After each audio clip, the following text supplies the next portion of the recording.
اس کے سامنے اس کی کہی بجائے دلوں کو توڑنے کے ہم میں سے بڑی تعداد وہ ہے جو دلوں کو توڑنے اور رشتوں کو خراب کرنے کا کام کرتی ہے۔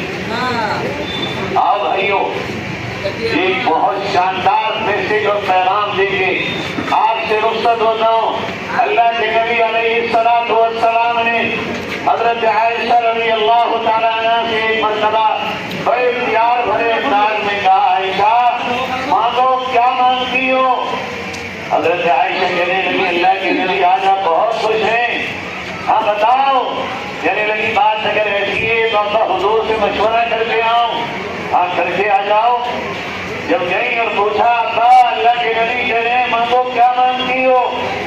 کہنے لگے، عائشہ ویسے تو تو جو چاہے مانگ، مگر میرا مشورہ ہی اگر تجھے چاہیے تو جا اور اپنے سردار سے کہے کہ وہ معراج میں جب آپ اللہ کے پاس گئے اور اللہ کی اور آپ کی راز و نیاز کی باتیں ہوئی جو اللہ جانتا ہے اور آپ جانتے ہیں، اس کے سوا کوئی نہیں جانتا، ان باتوں میں سے ایک بات تحفے میں دے دیجیے۔ وہی میرا آج کا تحفہ۔ بڑی تعداد میں مائیں اور بہنیں یہاں ہیں۔ میری ماں اور بہنوں، یہ تھے جذبے تمہاری روحانی ماں کے، یہ تھے پاکیزہ خیالات، یہ تھی ان کی انٹینشن، یہ تھا ان کا دل کا حال۔ اگر کبھی انہوں نے مانگا تو دنیا نہیں مانگی بھی تو وہ بات جو ساری امت کے لیے قیامت تک نفع بخش ثابت ہوئی، واپس آئی اور آ کر کے آقا سے کہا، آقا مجھے وہ باتیں جو اللہ سے راز و نیاز کی آپ کی ہوئی ہیں ان میں سے تو ایک بات مجھے تحفے میں بتا دیجیے، وہی میں چاہتی ہوں۔ آقا مسکرا دیے، کہا واہ میرے ابو بکر، یہ تو ہی مشورہ دے سکتا ہے اور کون دے سکتا ہے؟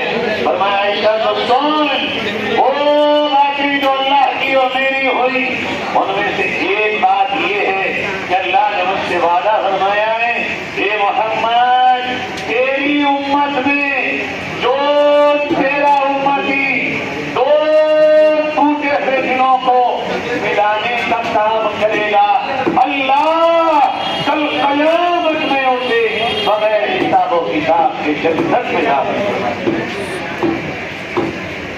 اے میرے بھائیوں، اللہ نے جنت اتنی آسان کر دی میرے اور آپ کے لیے، ملانے کا کام کرے گا۔ اے میری ماں، تیری ایک طرف بیٹی ہو، ایک طرف تیری بہو ہو، تو توڑنے کا کام نہ کر، نن بھاوت کو ملانے کا کام کر کے دے، تیری بھی جنت بغیر حساب و کتاب کے تیرے نبی نے بتا دیا پکی ہو گئی۔ اے میرے بھائی، اپنے دو جاننے والوں نے اختلاف ہونے کے بعد انہیں ملانے کا کام کر، دور کرنے کا کام نہ کر۔ اس کے بہت سے طریقے ہیں جو آپ چاہے بتائے یہاں مختلف علماء سے سنتے رہتے ہوں گے۔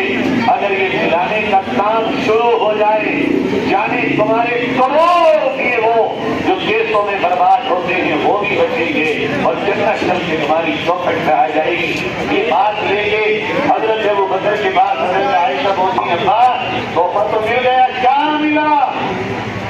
ابا یہ ملا۔ حضرت ابو بکر کی چیز نکل گئی، رونے لگی۔ حضرت عائشہ پریشان ہو گئی، ابا آپ روئیں، میں تو تحفہ لے کر کے آئی ہوں۔ کہاں بیٹی تو نے سکے کے ایک رخ کو دیکھا ہے، میں دوسرے رخ کو دیکھ رہا ہوں۔ ابا وہ کیا؟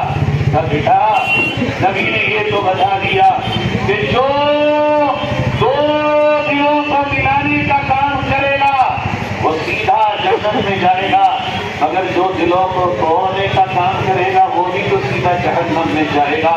فیصلہ میرے اور آپ کے ہاتھ میں ہے، کرنے والے کاموں کو کر گزرو۔ عزیزوں، رہی یہ دنیا اہل دنیا کو بسی معلوم ہوتی ہے، نظر والوں کو مگر اجڑی ہوئی معلوم ہوتی ہے۔ گر ہمت کرے میری جان نہیں انسان کے بس میں، گر ہمت کرے میری جان نہیں انسان کے بس میں، یہ ہے کم ہمتی جو بے بسی معلوم ہوتی ہے. اللہ تعالیٰ حضرت مولانا معراج صاحب کو، دونوں معراج صاحب، یہ دونوں ہمارے ساتھی ہیں، جو پوری صاحب بھی اور ہمارے جمعیت میں جو مولانا ہیں وہ